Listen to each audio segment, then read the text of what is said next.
আজকের আমি বানাচ্ছি দই চিংড়ি। তো দই চিংড়ি বানানোর জন্য চিংড়ি মাছটা ধুয়ে নুন হলুদ মেখে নিয়েছি।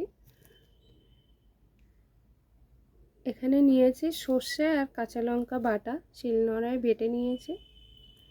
এখানে নিয়েছি টক দই। তো টক দইটা ভালো করে ফেটিয়ে নিয়েছি। তো ফ্রাই প্যানে সর্ষের তেল দিয়ে দিয়েছি। তো এখানে সর্ষের তেলটা গরম হয়ে গেছে, আমি এখন এখানে চিংড়ি মাছটা দিয়ে দিচ্ছি।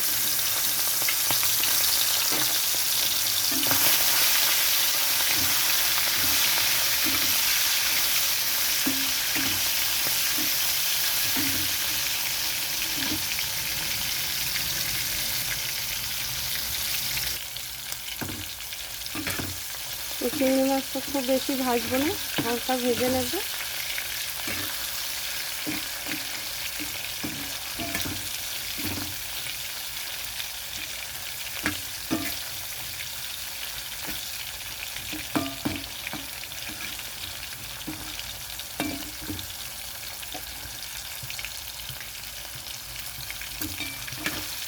তো এখানে আমার চিংড়ি মাছটা ভাজা হয়ে গেছে। এখানে আমি দিয়ে দিচ্ছি, গ্যাসটা কমিয়ে রাখলাম। গ্যাসটা কমানোর পরে এখানে আমি দিয়ে দিচ্ছি সর্ষে আর কাঁচা লঙ্কা বাটা।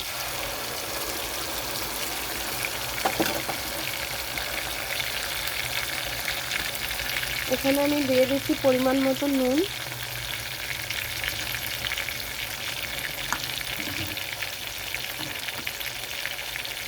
এখানে আমি দিয়ে দিচ্ছি হলুদ গুঁড়ো।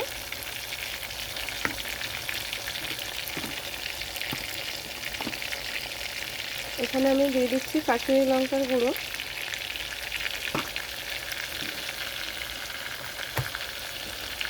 এখানে আমি সামান্য পরিমাণে দিয়ে দিচ্ছি চিনি।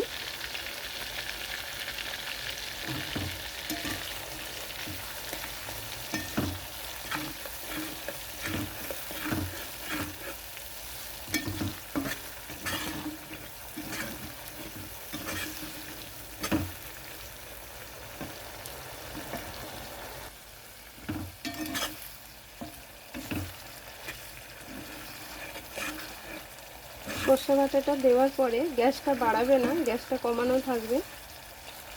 তো আমার গ্যাসটা কমানোই আছে, কমানো অবস্থায় আমি কষানো হয়ে গেছে। এখানে আমি খুব অল্প পরিমাণে জল দিয়ে দিচ্ছি। সর্ষে বাটার যে এটা ছিল বাটিটা, ওটা ধুয়ে আমি জলটা দিয়ে দিলাম।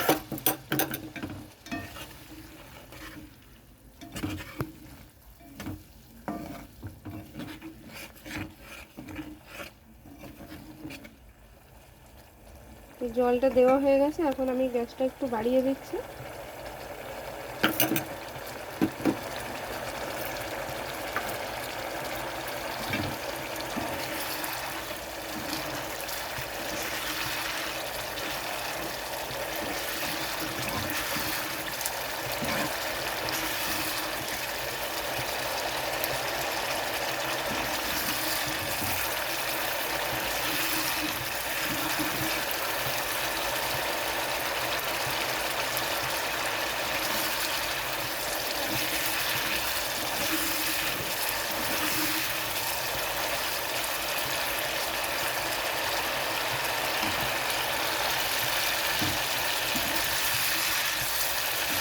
যে জলটা দিয়েছিলাম ওই জলটা দিয়ে আমি খুব ভালোভাবে কষিয়ে নিয়েছি। তো আমার কষানোটা হয়ে গেছে, চিংড়ি মাছটা সিদ্ধও হয়ে গেছে। এখন আমি গ্যাসটা কমিয়ে দিচ্ছি। এখন আমি এখানে ফেটিয়ে রাখা টক দইটা দিয়ে দিচ্ছি। ফেটানো টক দইটা দিয়ে আমি একটু নেড়ে দিলাম। এটা গ্যাসটা কমানো অবস্থায় টক দইটা দিতে হবে, তা না হলে দইটা ছানা কেটে যাবে। দইটা দেওয়ার পরে গ্যাসটা কমানোই থাকবে।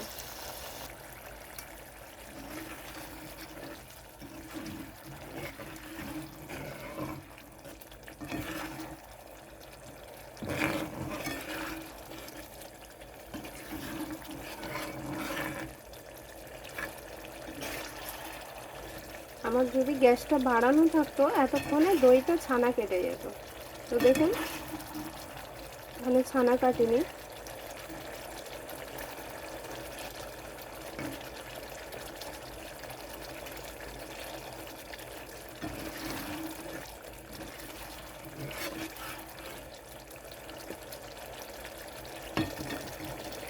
আমি এখানে খুব কম মিষ্টি দিয়েছি, আপনারা চাইলে বেশি মিষ্টি দিতে পারেন। তো এখন আমি একটু বাড়িয়ে দিচ্ছি।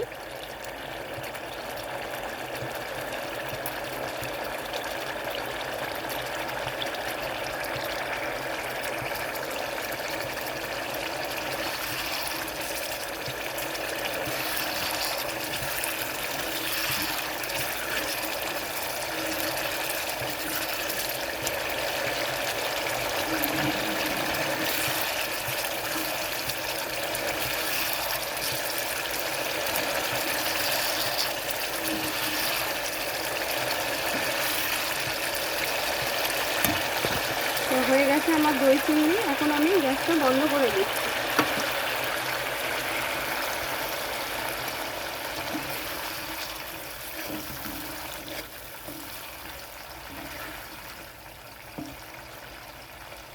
তো আমি এখন দই চিংড়ি নামিয়ে নিচ্ছি, হয়ে গেছে। তো খুবই সহজ রেসিপি, আপনারা বানান, বাড়িতে বানিয়ে খেয়ে দেখুন কেমন হয়েছে। আর অবশ্যই জানাবেন, লাইক কমেন্ট করবেন।